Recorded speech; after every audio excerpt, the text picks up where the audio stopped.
कथा मंडप में विराजमान सभी संत वृंदों को प्रणाम करते हुए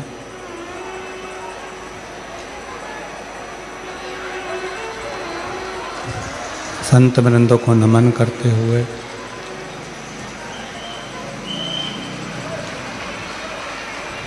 जिस पवित्र धरा पर भूमि पर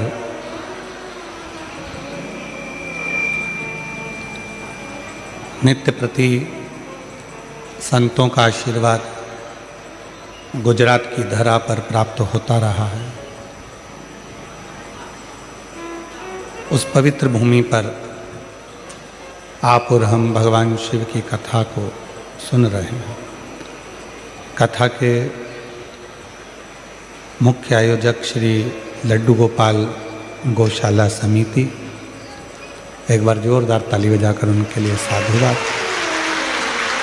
शास्त्री स्वामी हरि जीवन दास जी महाराज, छोटू भाई एकनाथ भाई पाटिल जी, जिनका अथक प्रयास इस कथा में प्राप्त हुआ, एक बार छोटू भाई जी के लिए भी बहुत जोरदार ताली बजाकर साधुवाद। स्वर्गीय मैनेजर मिश्रा, स्वर्गीय रघुवंश मिश्रा जी की स्मृति में श्रीमती उर्मिला देवी, आशुतोष मिश्रा जी, श्रीमती सीमा मिश्रा जी, जिन्होंने मुख्य यजमान आतिथ्य पद प्राप्त किया, एक बार उनके लिए भी जोरदार ताली बजाकर साधुवाद। स्वर्गीय अकबर सिंह डरू सिंह सेंगर जी की स्मृति में श्रीमती बुद्ध कुंवर जी, श्री लाल जी सिंह सेंगर, सुशील सेंगर, मितुल सेंगर जी सूरत से, इन्होंने भी मुख्य यजमान पद ग्रहण किया, एक बार जोरदार ताली बजाकर उनके लिए भी साधुवाद। सूरत नगर में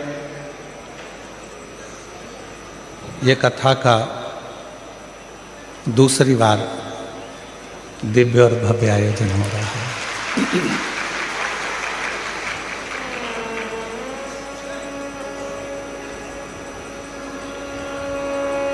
हमको लगा था कि एक बार आप अच्छे से पेट भरकर सुन लिए होंगे, पर आज सिद्ध हो गया कि भजन और भोजन की जरूरत तो रोज होती है, इसलिए कथा की जरूरत भी रोज होती है। लाखों की संख्या में आप कथा के प्रथम दिवस में आए हैं।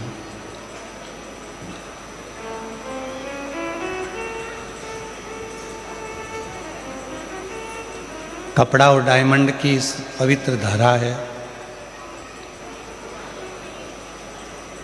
यहाँ हीरे को तराशा जाता है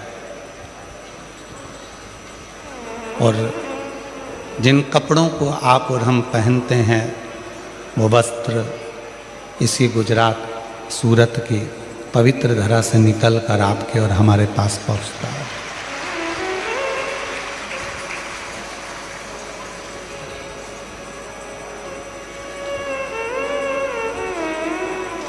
अब जो दो चीज़ें यहाँ बनती हैं, डायमंड भी बनता है और कपड़ा भी बनता है, पर मेरे महादेव ये दोनों चीज़ें ही नहीं पहनते, दोनों ही धारण नहीं करते,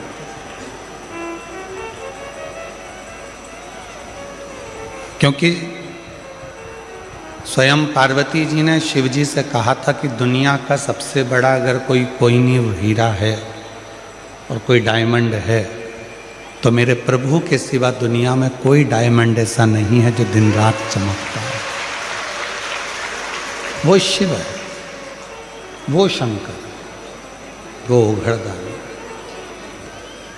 और तेरी कृपा बिना न हिले एक भी अणु, लेते हैं श्वास तेरी कृपा से तनु तनु।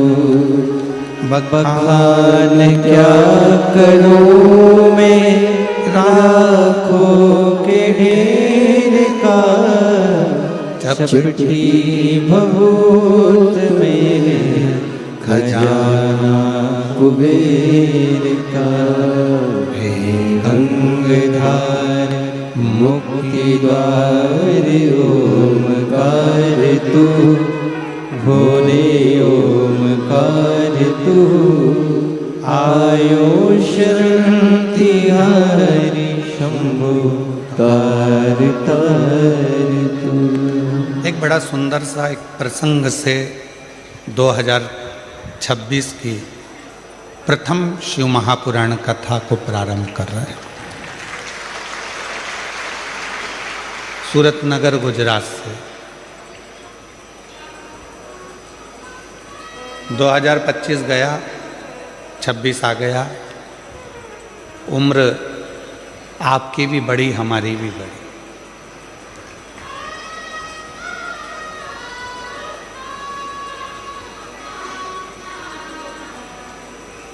कोई 21 का था तो 22 का हो गया, कोई 25 का था तो 26 का हो गया, कोई 29 का था तो 30 का हो गया, कोई 50 का था तो 51 का हो गया। सबकी उम्र बड़ी है। एक बार पार्वती जी ने शिव जी से पूछ लिया था कि तुम्हारी उम्र कितनी है।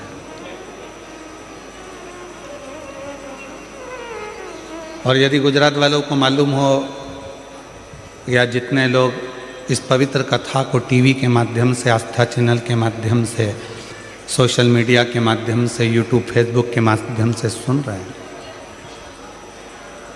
उनको भी अगर मालूम हो कि शिव जी की उम्र कितनी है।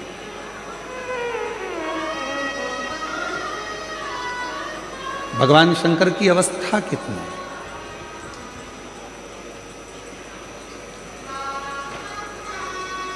किसी को नहीं मालूम।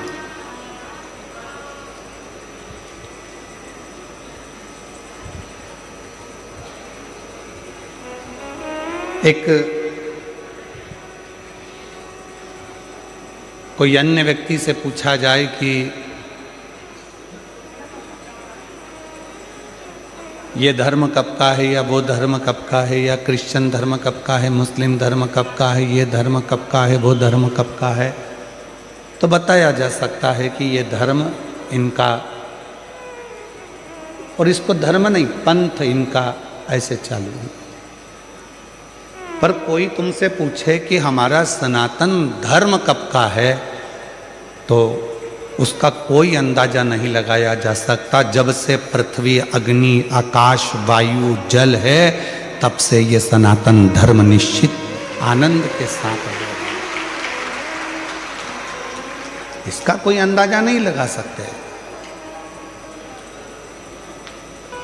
इसको बोल भी नहीं सकते कि तुम्हारी उम्र कितनी है, सनातन धर्म की उम्र कितनी हो गई, कितने साल का हो गया, हमारा हिंदू धर्म, हमारा सनातन धर्म कितने वर्ष का हो गया, ये कोई नहीं बता सकता।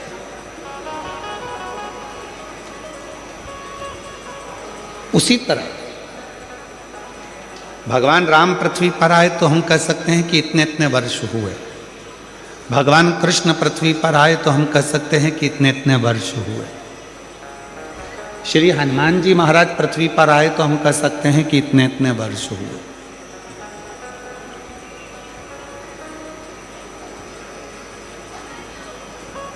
परशुराम भगवान पृथ्वी पर आए तो हम कह सकते हैं कि इतने इतने वर्ष हुए। सारे देवताओं का बताया जा सकता है कि इतने वर्ष हुए हैं, पर भगवान देवादिदेव महादेव के लिए कोई पुराण, कोई शास्त्र, कोई वेद ये नहीं बता सकता कि शंकर भगवान कितने वर्ष पुराने हैं या शिव जी की उम्र कितनी है, अवस्था कितनी है, ये शिव जी के लिए कोई नहीं बता सकता। इसको बताना बहुत कठिन है, इसको जानना बहुत कठिन है। तो पार्वती जी ने शिव जी से एक प्रश्न किया, और प्रश्न भी इतना सुंदर था कि तुम्हारी अवस्था कितनी है, तुम्हारी उम्र कितनी है।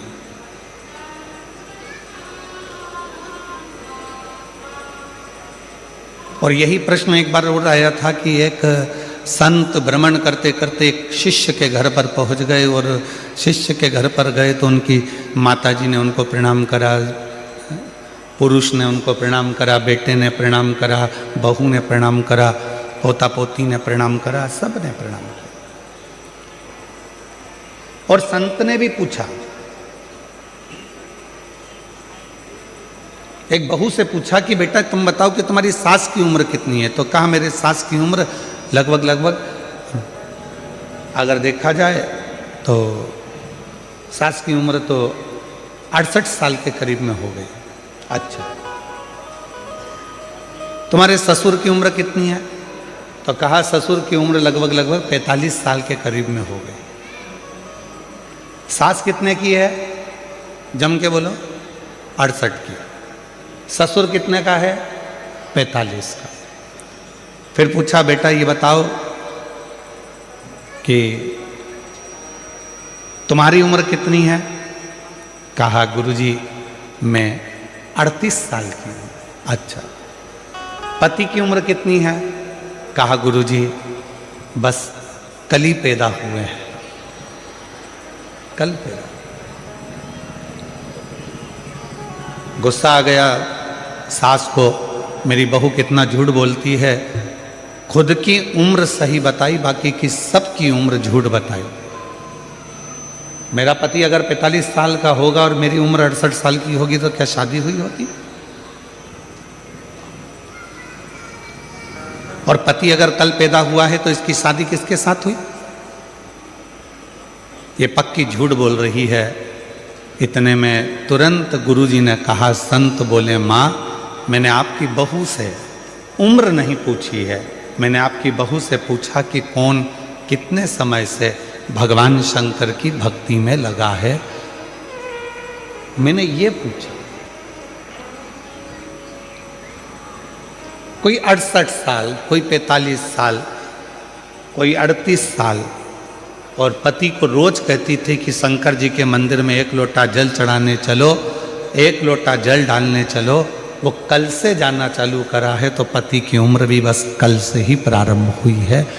जिसने अपनी जिंदगी में जो अच्छा काम किया और जिस दिन से प्रारंभ किया, समझ लेना कि तुम्हारी असली उम्र उस दिन से प्रारंभ हो गई।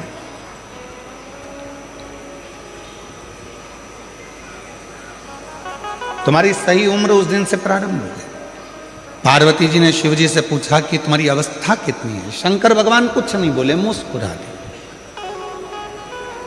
कभी कभी कोई प्रसंग ऐसा होता है जिसमें पति पत्नी का कोई उत्तर नहीं देता और वो मुस्कुरा देता। और कभी कभी ऐसा भी होता है कि पत्नी कोई प्रश्न लेकर जिद कर कर पकड़ लेती है तो पति को उत्तर देना ही पड़ता है।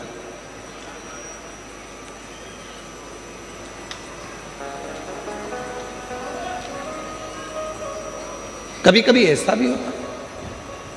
तो पार्वती जी ने हाथ जोड़कर कहा कि तुम्हारी अवस्था कितनी है, तुम्हारी उम्र कितनी है? शिव जी कुछ नहीं कहते, मुस्कुरा देते हैं, हंस देते हैं, पर शंकर भगवान कोई उत्तर नहीं देते। फिर पार्वती जी ने वापस पूछा, फिर पुनः पूछा तुम्हारी उम्र कितनी है? कितनी उम्र? उत्तर नहीं।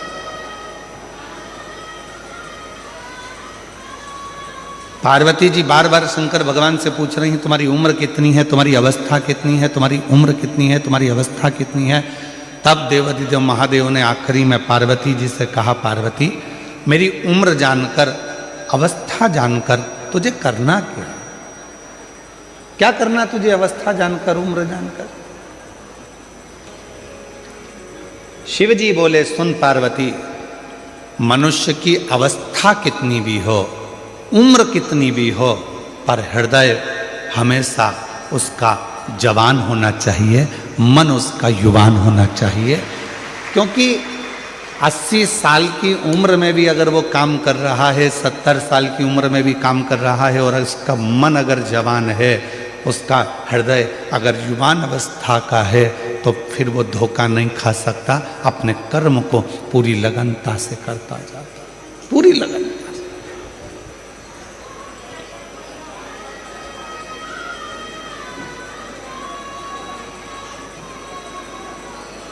अब कोई आपसे पूछे, क्यों साहब भारत की भूमि का संचालन कर रहे माननीय प्रधानमंत्री जी की उम्र कितनी है? आप कहोगे 75 के हो, पर आज का नव युवक लड़का जितनी बजे अपना कमरा नहीं छोड़ पाता, उससे पहले माननीय प्रधानमंत्री जी नरेंद्र भाई मोदी जी अपना भवन छोड़कर जनमानस के बीच में पहुंच जाते हैं। इसको कहते हैं अवस्था नहीं देखना, भीतर की युवानता देखना। इसको अवस्था नहीं देखते, इसको भीतर की युवानता देखते हैं। अपने भीतर, अपने हृदय, अपने मन की युवा अवस्था।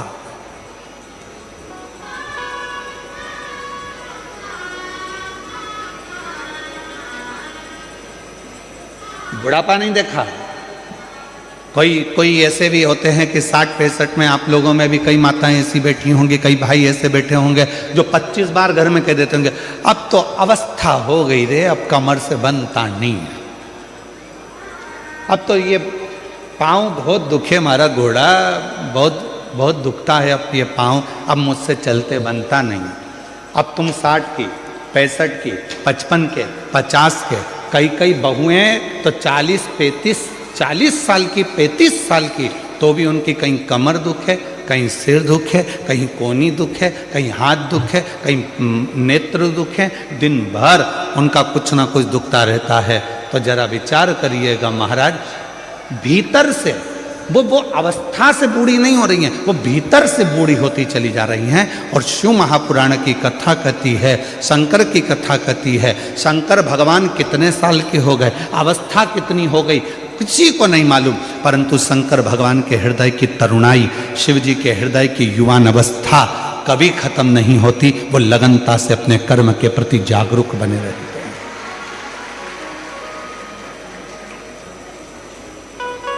आप कितने जागरूक हैं, ये आपके ऊपर निर्भर करता है।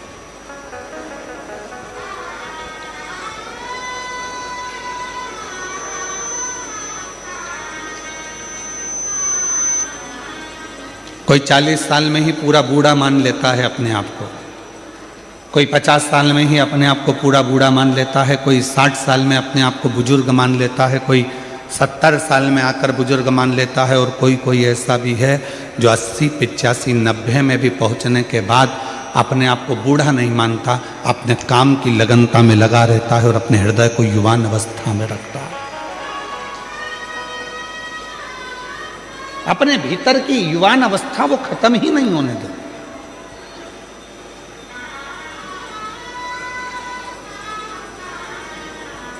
2025 चले गया, 2026 आ गया और 26 की ये पहली कथा चालू हो गई। आज आप लोगों से निवेदन है, तुम कितने भी उम्र में बढ़ रहे हो मना नहीं, कितने भी धन में बढ़ रहे हो मना नहीं, कितनी भी फैक्ट्रियों में बढ़ रहे हो मना नहीं, कितनी भी गाड़ियों में बढ़ रहे हो मना नहीं, कितने ही बंगलों में बढ़ रहे हो मना नहीं, तुम कितनी भी उन्नति की सीढ़ी पर चढ़ रहे हो मना नहीं, पर इतना जरूर याद रखना कि अपने मन को हमेशा उम्र से मत तोलना। उम्र कितनी भी बढ़ जाए, बंगले कितने भी बढ़ जाए, गाड़ी कितनी भी बढ़ जाए, फैक्ट्री कितनी भी बढ़ जाए, गाड़ियां कितनी भी बढ़ जाए, पर मन को हमेशा युवान रखना, तरुण रखना, और जिस मन से आपको दुनिया का सारा कार्य करना, उस मन की तरुणाई को रखिए। किसी ने कह दिया तुम्हारे बस का ये नहीं है, ऐसा हो नहीं सकता कि मेरे बस का नहीं, मेरे को करके मानना। किसी ने कह दिया तुम ये नहीं कर सकते, क्यों नहीं कर सकते, मेरे मन का पूरा विश्वास है, मैं ये कार्य कर रहूंगा।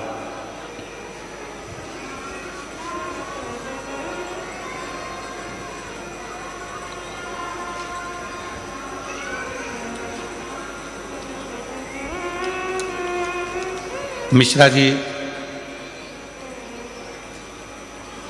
आशुतोष जी इस कथा को लेकर आए थे, सिंगर जी इस कथा को लेकर आए थे, फिर उन्होंने माननीय श्री शास्त्री स्वामी श्री हरि जीवन दास जी महाराज से बात करी, छोटू भाई जी से बात करी कि ये कथा लेकर तो आ गए हैं, पर इतना विशाल कथा है, इतनी पब्लिक आती है, इसका अरेंजमेंट कैसे होगा, इसकी व्यवस्था कैसे होगी। मैं छोटू भाई जी आपको धन्यवाद देता हूँ।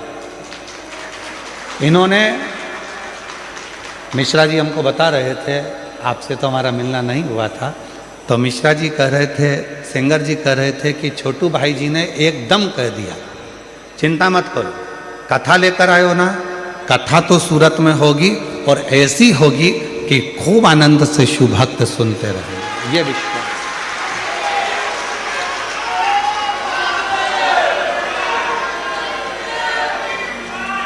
मैं बहुत बहुत साधुवाद देता हूँ छोटू भाई जी आपको, साथ में मिश्रा जी, सेंगर जी आपको, और उससे ज़्यादा साधुवाद देता हूँ लड्डू गोपाल गौशाला के माननीय हरिजीवन दास जी महाराज जी को, जिन्होंने इस कथा को बड़ी सरलता और सहजता के साथ में संजोया। बहुत सरल।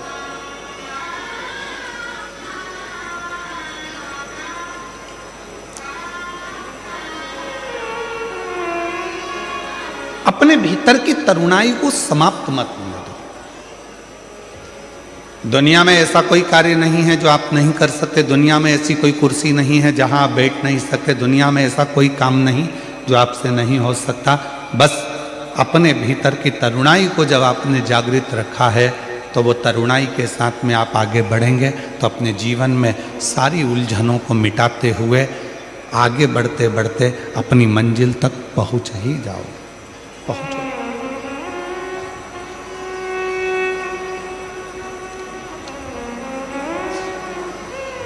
और मैंने तेरे ही भरोसे। हमारा निवेदन है, जिन जिन को हमारे भजनों के बोल मालूम है वो साथ साथ में बोला करो, क्योंकि केवल ये बोल नहीं है, ये परमात्मा से आपकी और हमारी प्रार्थना भी है। मैंने तेरे ही भरोसे हवा बिच उड़ती जागी, बाबा डोर छड़ीना में कटी जागी, भोले मेरी पतन शंभु में तेरी पतन हवा बिच उड़ती जागी, बाबा डोर है तो छड़ीना में कटी जागी, भोले मैं तेरी पतन। अपने भीतर की तरुणाई को कभी समाप्त मत होने दो, कभी भी। और कितनी सुंदर बात कही है भगवान शंकर की पवित्र कथा ने। शायद एक एक व्यक्ति के हृदय में ये बात पहुंचना चाहिए। उम्र बढ़े, जैसे जैसे उम्र बढ़े वैसे वैसे छोटों के साथ में रहने का प्रयास करो। जैसे पोता पोती नाती पंती, इनके साथ में जब आप उम्र बढ़ती है और इनके साथ रहना चालू करते हो तो तुम्हें अपनी उम्र का अंदाजा नहीं लगता कि तुम कितने साल के हो। उनकी मस्ती में मस्त रहकर तुम अपने जीवन को आनंदमय जी रहे हो। जीवन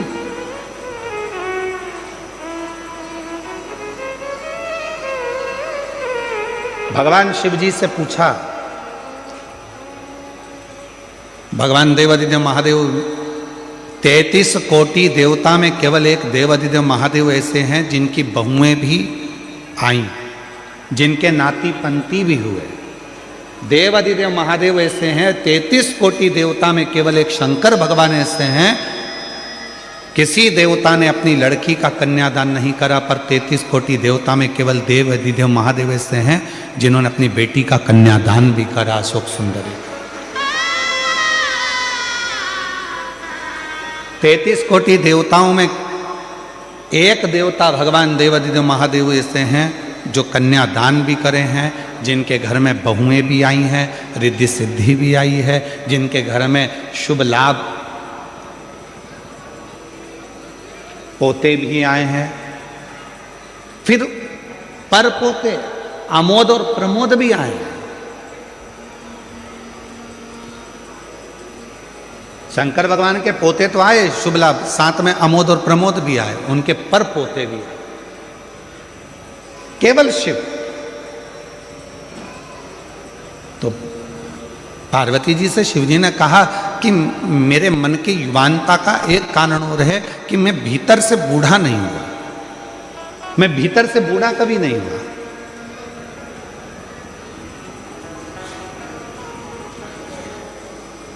मैं अपने पोतों के साथ में, अपनी बेटी के साथ में, अपने बेटे के साथ में बैठता हूं, मिलता हूं, बातें करता हूं। और आप लोगों से भी क्या कहते हैं हम? जब शिव जी के मंदिर में एक लोटा जल चढ़ाने के लिए जाओ, शंकर जी के मंदिर में जब एक लोटा जल लेकर जाओ, थोड़ी देर अपने पिता के पास में बैठो, भगवान के पास में बैठो और पिता के पास में बैठकर अपने मन की बात करो। संसार के लोगों से कहोगे तो हो सकता है कि वो एक ना एक जगह पर जाकर कह दें, बाद में तुम्हारी हंसी उड़ा दें, बाद में तुम पर उंगली उठा दें, बाद में तुम्हारे लिए अपशब्द कह दें, बाद में तुम पर ताना दे दें। पर यदि तुम्हारे मन में कोई दुख है, तकलीफ है, कष्ट है, परेशानी है, तो जाओ एक लोटा जल अपने घर से भरकर शंकर के मंदिर तक लेकर जाओ और देव अधिदेव महादेव को जल चढ़ाकर अपने हृदय की बात कहो। तो धीरे धीरे वो दुख, वो तकलीफ, वो कष्ट तुम्हारा मिटते चले जाएगा। वो दुख मिटेगा, वो कष्ट मिटेगा, वो तकलीफ मिटेगी।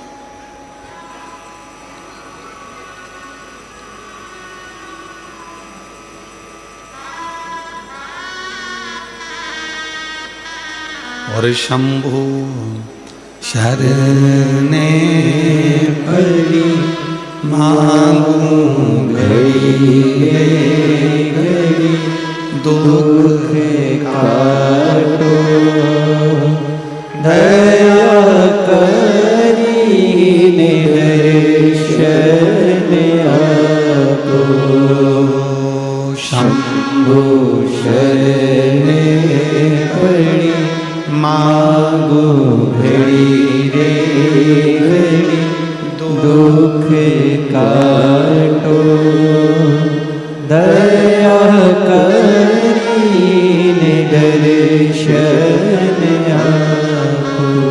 शिव के पास थोड़ी देर जाकर बैठो, भगवान ओघड़दानी के पास में थोड़ी देर जाकर बैठो। कुछ मन की बात देवाधिदेव महादेव से कहो। सुनेंगे शिव? क्यों नहीं। शंकर भगवान को लोग पशुपति नाथ कहते हैं। दुनिया में केवल एक है देव अधिदेव महादेव, मेरे शंकर भगवान पूरे देवों में, जो एक पशु, पक्षी, जीव, जलचर, थलचर, वायुचर सबकी बातों को ध्यान लगाकर सुनते हैं, सबकी बात।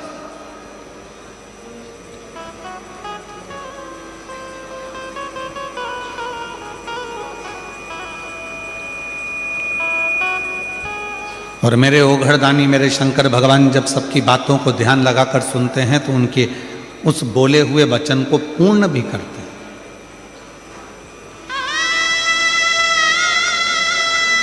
एक बड़ा सुंदर प्रसंग है राजा भोज का।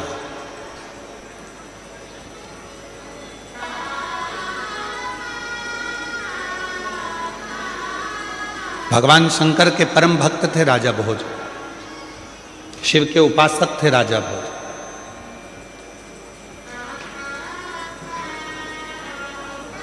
और भगवान शंकर की अविरल भक्ति में डूबे रहते थे राजा भोज। एक माँ अहिल्याबाई होलकर, एक राजा भोज, वीर शिवाजी महाराज,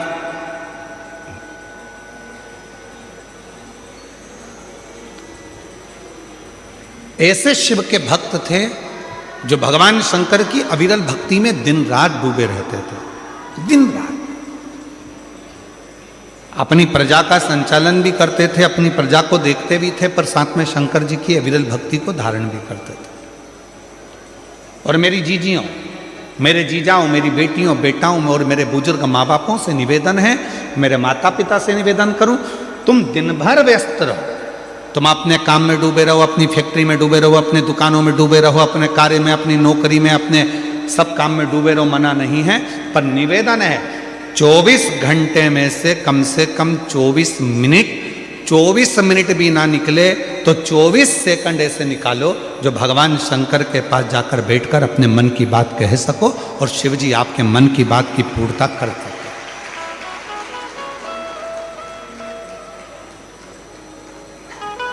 कुछ क्षण भगवान के पास बैठा जाए और जब हम उनके पास में बैठेंगे, अपने हृदय की बात कहेंगे तो कुछ ना कुछ वो सुनेंगे, जरूर सुनेंगे।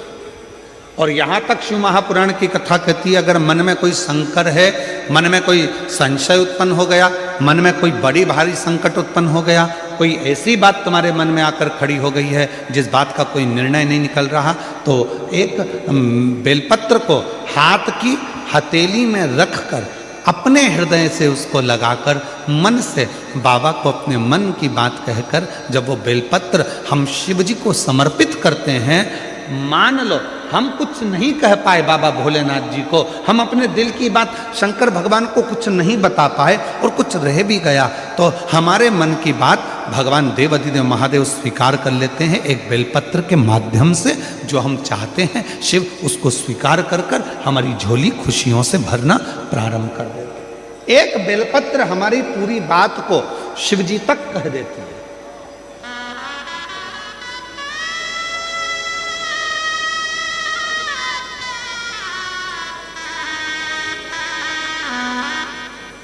ये इसीलिए कहते हैं एक लोटा जल, आवाज नहीं आई, जरा दमदारी से बोलो, सारी समस्या का हल बोल बम का नारा है, श्री शिवाय। अपने मन की बात शिव से कहना, भगवान शंकर से कहना, हृदय से कहना, स्वीकार है। राजा भोज भगवान शिव के परम भक्त थे, परम भक्त, बहुत उपासक।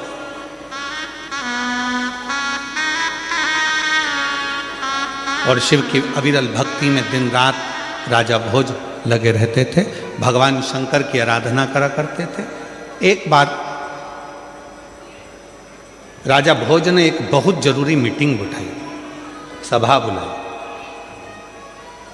सारे सभा में सभासद आ गए, बैठ गए, सब सभासद बैठकर बात करने लगे और सब ने बैठकर जब बातें करना प्रारंभ करी तो राजा भोज के मंत्री को खड़ा करा और मंत्री ने कहा कि हमारे राजा भोज की इस भूमि पर, इस नगर पर, इस राज्य में आसपास के लगभग 14 देश के राजाओं ने अपनी सेना तैयार कर कर इस भोज नगरी पर आक्रमण करने का प्रयास कर दिया है और विचार कर लिया है कुछ दिन में राजा भोज की इस नगरी पर आक्रमण होगा। राजा भोज की इस नगरी पर आक्रमण होगा। उसमें विद्वान को भी बिठाया, संतों को भी बिठाया, साधुओं को भी बिठाया, तपस्वियों को भी बिठाया, सन्यासियों को भी बिठाया।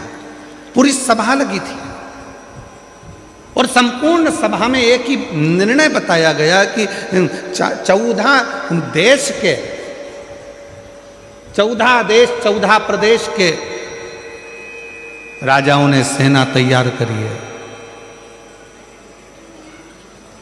और सेना तैयार कर कर वो आक्रमण कर रहे हैं। अब क्या करें? निर्णय दिया जाए, कैसे लड़ा जाए, निर्णय दिया जाए।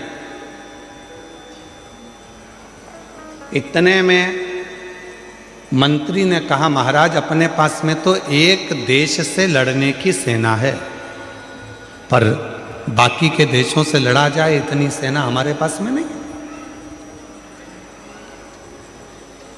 हमारे पास इतनी सेना नहीं है कि हम बाकी के लोगों से लड़ सकें, बाकी के लोगों के पास में इतने सारे देशों के युद्ध एक साथ में कर सकें, ये हमारे बस की बात नहीं है। तो अब कोई निर्णय निकाला जाए। तो सब ने निर्णय निकाला, सब ने कुछ कहा, कोई कुछ कहता था, कोई कुछ कहता था। कोई कहता था कि अपने देश में चारों तरफ खड्डे खोद कर उसमें आग लगा दी जाए जिससे दूसरे देश का व्यक्ति हमारे देश में ना आए। फिर किसी ने कहा हिंसक पशु पक्षियों को छोड़ दिया जाए जिससे ये सब समाप्त हो जाए। डीले कर तुम कम करो, बाहर की आवाज़ थोड़ी ज़्यादा आ रही है, उसको कम करो। कुछ ना कुछ ऐसा करा जाए जिससे ये सब हमारे पास में ना पहुंच पाए ना। तो फिर करें क्या?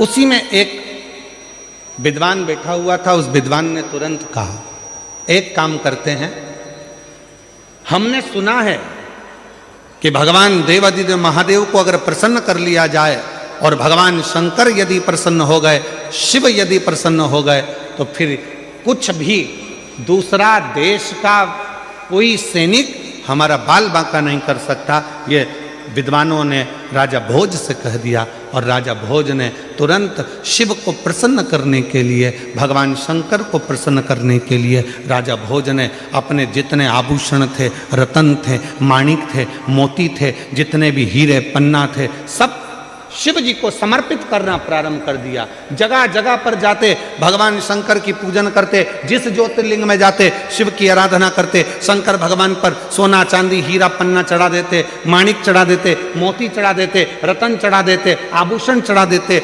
सारे जगह पर जा जाकर शंकर की आराधना करते, माणिक मोती हीरा पन्ना सोना चांदी सब चढ़ाते, पर शिव जी प्रसन्न नहीं। और इससे पहले अभी जो मुंबई में कथा हुई थी उसमें हमने एक बात कही थी, आप लोगों के स्मरण में होगी, शायद आप लोगों ने ध्यान दिया होगा।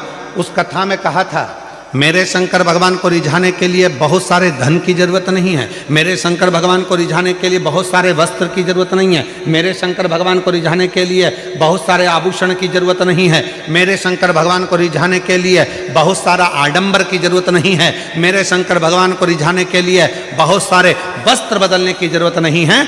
मुंबई की कथा में कहा था शंकर भगवान को रिझाना है तो दिल से जाकर एक लोटा जल समर्पित कर दो और 3 बार ताली बजाकर हर हर महादेव कह दो, मेरा शिव प्रसन्न हो जाता, मेरा शंकर प्रसन्न हो जाता।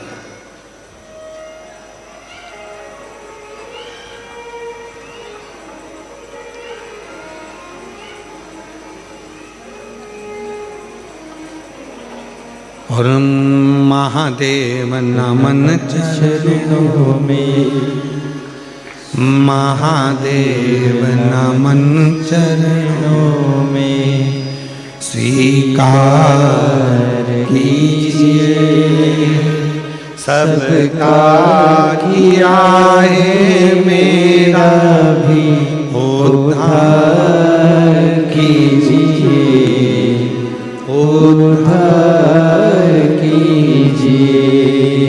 हे त्रिपुंडधारी, हे त्रिशूलधारी,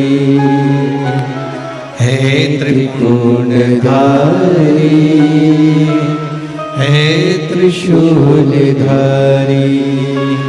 चरणों में तेरे बाबा जी पावन है चारों धाम, चरणों में तेरे बाबा जी पावन है चारों धाम।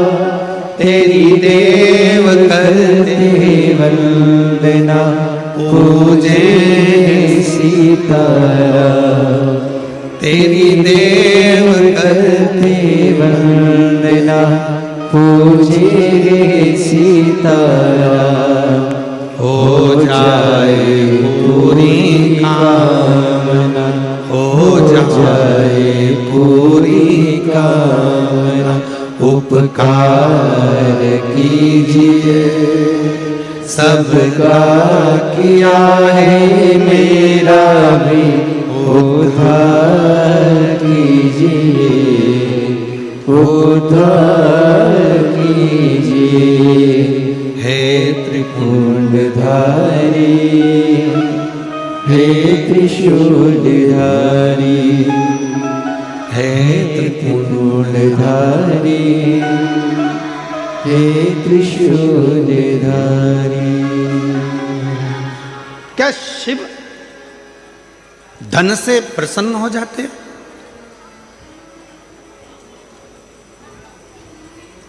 क्या शंकर भगवान वैभव से प्रसन्न हो जाते हैं?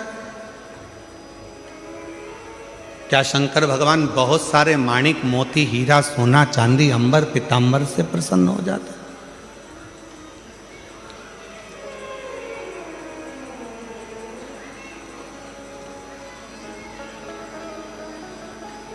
उनकी प्रसन्नता किस चीज से? हमारे सूरत वाले सोमानी जी बैठे हैं जिनका कपड़ों का यहाँ काम है। प्रणाम। ये सूरत से इन्होंने कई बार पहले सीहोर में कुबरेश्वर धाम में आकर कथा के कम से कम इन्होंने 3-4 कथा अपने सीहोर में कराई। एक बार उनके लिए भी जोरदार ताली बजा। बहुत सारे। तो एक बार हमने बाती बात में इनसे पूछ लिया था कि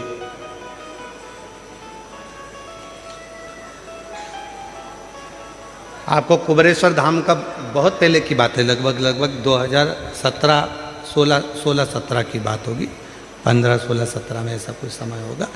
तो हमने इनसे पूछा कि आपको कुबरेश्वर धाम का पता किसने बता दिया जो तुम यहाँ सीहोर आ गए और कुबेर भंडारी के दर्शन कर लिए? 15-16 की बात होगी, 2015-16। तो सोमानी जी कहते हैं कि गुरुजी हम तो इधर से निकल रहे थे, हम उज्जैन दर्शन करें महाकाल बाबा के, और यहाँ से हम कहीं दूसरे मार्ग इन्होंने बताया था वहाँ जा रहे थे। तो हमारा मन ऐसा करा कि यहाँ हम उस समय पर कुबरेश्वर बाबा का धाम हमने देखा नहीं था। हमारा मन करा कि यहाँ कोई स्थान ऐसा है जो हमको खींच रहा है।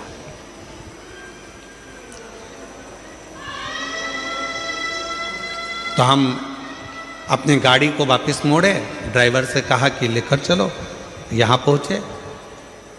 उस समय पर सोमानी जी जब आए थे तो हम धाम पर एक टूटी हुई खाट थी, कहे सोमानी जी, टूटी हुई पलंग थी, एक खटिया रस्सी से बुनी हुई थी, उसका 3 पाया था, एक पाए में ईंट फंसी हुई थी, एक के ऊपर एक ईंट रखी हुई थी और 3 पाए उसके थे, उस पर हम बैठे हुए।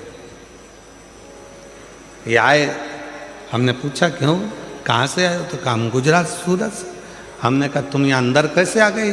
वीराने में ये तो सब पेड़ पौधे जंगल है, अंदर आने का रास्ता भी है। कहा बस ऐसा लगा कि अंदर कुछ है, आए। छोटा सा झोपड़ा था ये। उस दिन 1 दिन रुके, 2 दिन रुके, 3 दिन रुके। 3 दिन बाबा की खूब कंकर संकर सेवा करी और चले गए। चौथी बार आए तो ना जाने 4-5 गाड़ी भर के आ गए। फिर आए तो हमने फिर पूछा कि ऐसा क्या मिलता है तुमको कुबरेश्वर धाम आने पर? तो कहा यहाँ आने वाला व्यक्ति कभी खाली नहीं रहता, जितनी बार आता है उतनी बार लेकर जाता है। ये हम कहें आपको सोमानी जी, केवल एक कुबरेश्वर धाम ही नहीं, इस व्यासपीठ पे कथा करते करते करते करते 30 साल से ऊपर हो गया, पर ध्यान लगाया है इस कथा में। जो कथा के मंडप में आकर बैठता है, शिव महापुराण की कथा के पंडाल में जाकर बैठता है, जिस दिल से, जिस भाव से जो मांगता है, मेरा देव अधिदेव महादेव उसको देने के लिए उसके दरवाजे पर आता जरूर है। ये देखा है।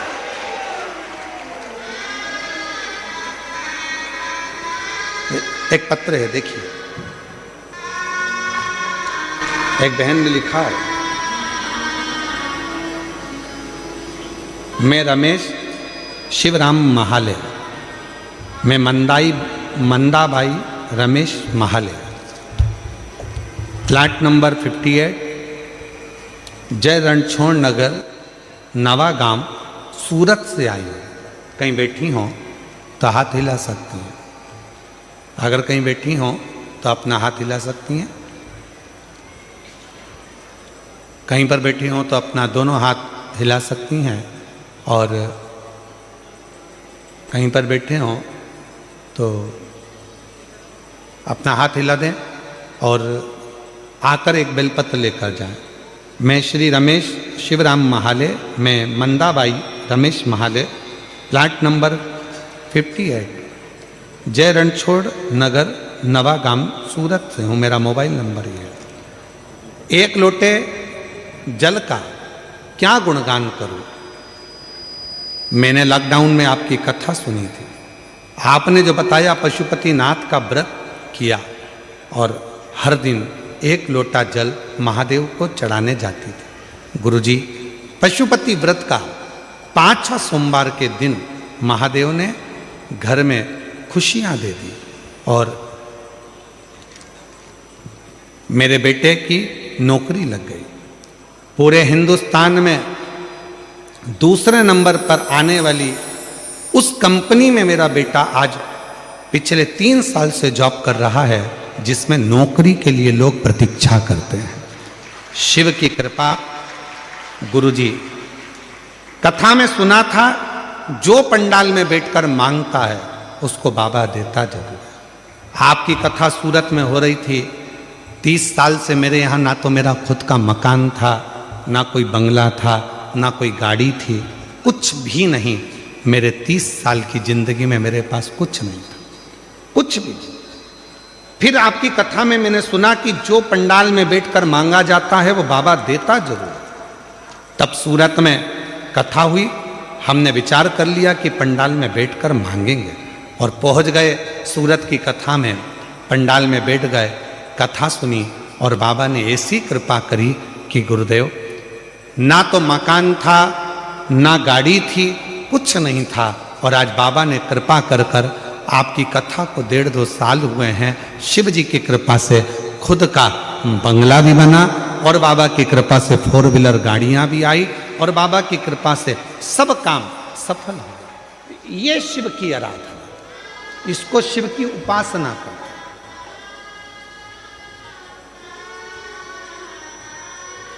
एक पत्र हो रहे, अच्छा है।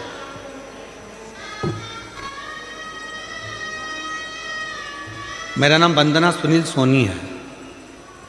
मैं बारडोली की रहने वाली हूँ और मेरा मोबाइल नंबर जो है, मेरी भाभी को 18 साल हो गए थे। उन्हें 18 साल से कोई संतान का सुख नहीं था। गुरुजी, हमने बहुत बड़े हॉस्पिटलों में इलाज कराया पर कोई असर नहीं हुआ। गुरुजी, आपने बोला था दवा के साथ साथ में दुआ भी करो। गुरुजी, एक दिन आपकी कथा सुनी और मेरे भाभी को पशुपति व्रत और सफ़ेद आंकड़े की जड़ का उपाय के बारे में बोला। तब मेरी भाभी ने पशुपति व्रत करने प्रारंभ किया और गुरुजी, मेरी भाभी ने 4 बार पशुपति व्रत करा, सफ़ेद आंकड़े की जड़ का उपाय भी किया। तब मेरी सहेली ने सीहोर से लाया हुआ रुद्राक्ष दिया, उसका भी रोजाना अभिषेक कर कर उसका पानी पिलाना चालू किया। गुरुजी, बाबा की ऐसी कृपा हो गई कि बाबा की कृपा से 18 साल के बाद मेरी भाभी का गर्भ ठहर गया और बाबा की कृपा से उस 18 साल के बाद संतान की प्राप्ति हुई, जिसका मैं फोटो लगा रहा हूँ। कहीं बैठी हो और अगर बच्चा साथ में आया हो तो आ सकती हैं, बच्चे को ला सकती हैं। 18 साल के बाद बाबा ने ये सुख प्रदान किया। 18 साल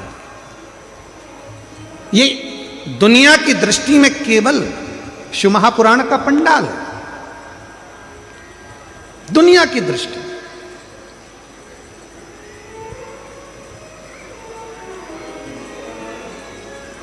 मेरी जीजियों, मेरे जीजाओं, मेरी बेटियों, बेटाओं, मेरे बुजुर्ग माँ बाप, याद रखना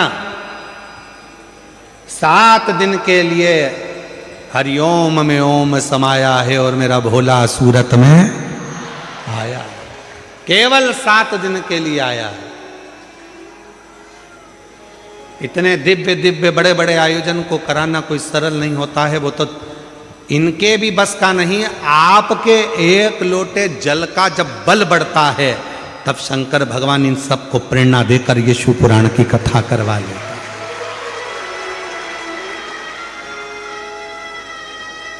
निमित्त बनाया, इसमें मिश्रा जी को, सेंगर जी को, छोटू भैया जी को साथ में, छोटू भाई जी को, फिर साथ में महंत जी को, लड्डू गोपाल गौशाला को, इन सबको एक बाबा ने जोड़ा है। किसके लिए जोड़ा? तुम्हारे लिए।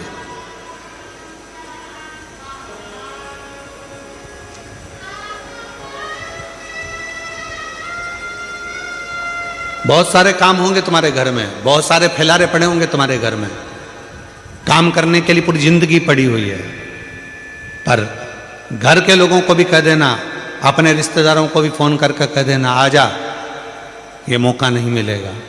उसके दरवाजे पर बैठकर उसको अपने दिल की बात कहकर खाली झोली को भरने का ये मौका मिला है। उम्मीद है मेरा बाबा मुझे खाली नहीं भेजेगा। ये दुनिया की दृष्टि में केवल कथा। लोगों को लगता है कि ये केवल कथा चल रही है, कथा हो रही है, कथा सुनना है। कथा होती ही नहीं है, कथा है ही नहीं। यहां तो एक जितने यहां भक्त आते हैं वो अपने पिता से अपने दिल की बात, जिस समय पर 2 मिनट के लिए श्री शिवाय नमस्तुभ्यम होता है, बाबा सब दुख काटो महारा जब बोला जाता है, और कुछ देर के लिए जब मौन हो जाया जाता है, उस समय पर ये आत्मा परमात्मा से अपने दिल के दुखड़ों को कहती है। और मेरा शिव उस स्थान पर बैठकर जब इतने करोड़ मंत्र, आप लाखों की संख्या में आए, कैमरे की निगाह में यहां से लेकर आखिरी तक भी कैच नहीं हो पा रहे, और इतने बड़े बड़े 3 बड़े बड़े पंडाल, लगभग इन पंडालों को एक के पीछे एक लगाया जाए तो शायद 3-4 किलोमीटर तक चले जाओ, इतना लंबा पंडाल है ये सूरत का। यदि एक के पीछे एक पंडालों को लगाया जाए तो इतना बड़ा पंडाल। आप लाखों की संख्या में आए और इतने सारे लाखों भक्त एक साथ बैठकर जब श्री शिवाय नमस्तुभ्यम कहते हैं, मंत्र का जाप करते हैं, करोड़ों मंत्र आपस में टकराकर विभिन्न होते हैं, और उन मंत्रों को जब हम उच्चारण करते हैं, बोलते हैं, वो मंत्र हमारी श्वासों में 3.5 करोड़ रोम छिद्र ये मनुष्य के शरीर में है, और इन 3.5 करोड़ रोम छिद्र में ये भगवान शंकर का नाम समाहित हो जाता है। और जब हम कुछ कहते हैं तो शिव उसको स्वीकार कर कर हमारी झोलियां खुशियों से भरकर चला जाता है। ये शिव का क्या मिलेगा शिवपुराण में जाने से? क्या प्राप्त होगा शिवपुराण में जाने से? क्या देंगे शिवपुराण में? जाकर देखो, बैठ कर देखो, जो मिला उनसे पूछ कर देखो कि मेरा बाबा कभी खाली नहीं भेजता, कभी नहीं। क्या देखा?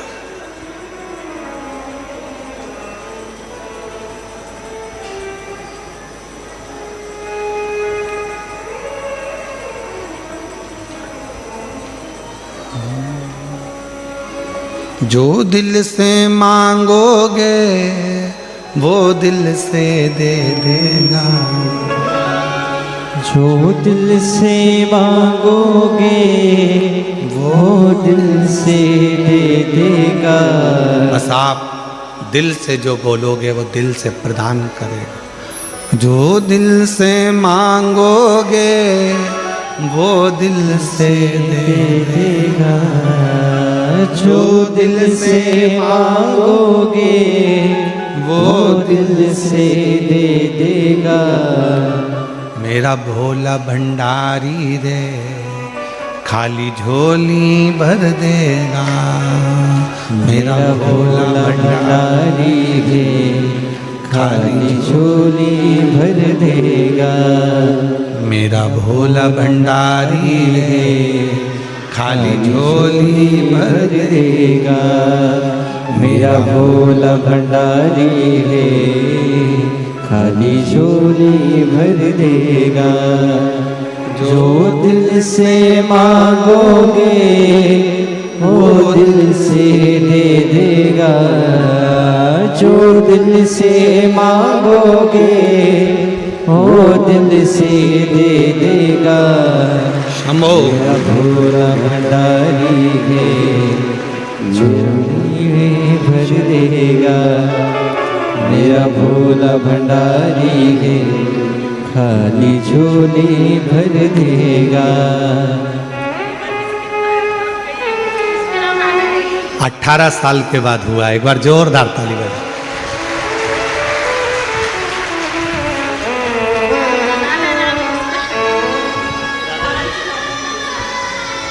रोते नहीं, खुश हो। आंसू पोछो पहले, आंसू पोछ के जाओ। अब तो दे दिया बाबा ने, अब क्या सोचो।